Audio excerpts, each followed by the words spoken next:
Welcome to Game Geology, where I compare video game rock formations with the real-life elements that might have inspired them.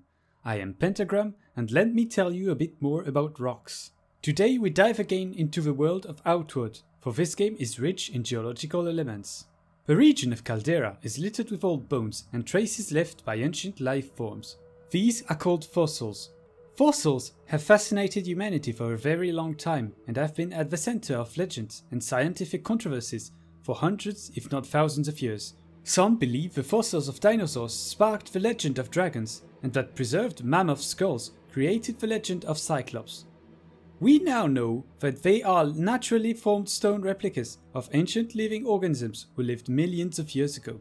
In geology, they are used as time markers to estimate the age of rock formations they are found in. For some fossils can have impressive sizes like dinosaur bones, most of them are too small for the human eyes to see, and geologists use microscopes to study them. The creation of a fossil is rare, and most of the living organisms that existed in the past are gone for good.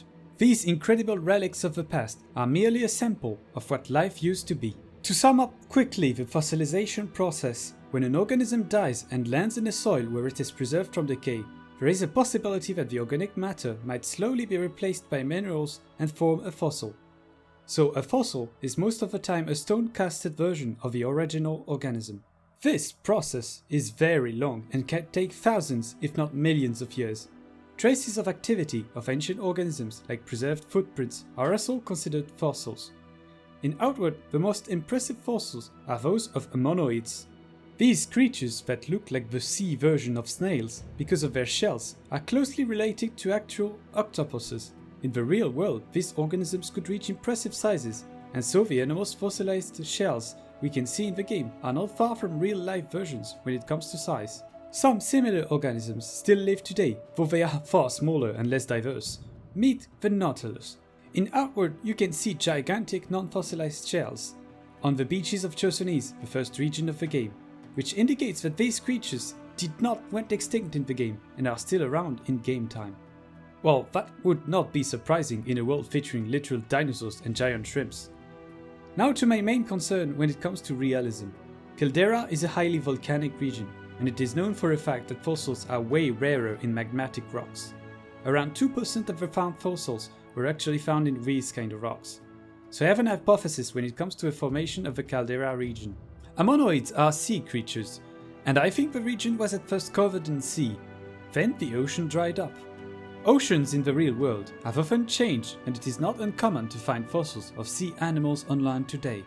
The fossils found in Outward are underground, and the color of the rock is different than the black color of the surface.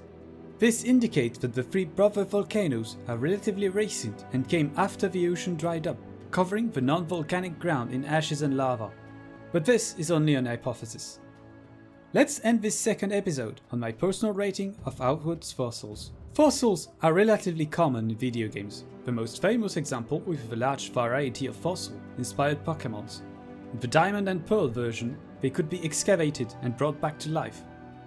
Outward fossils are interesting depictions and pretty close to their real-life counterparts. I give them a 7 out of 10 because I still have doubts about the small geological history of Caldera I made. Thank you all for watching. If you found this video interesting, do not hesitate to leave a like and subscribe to the channel for more content.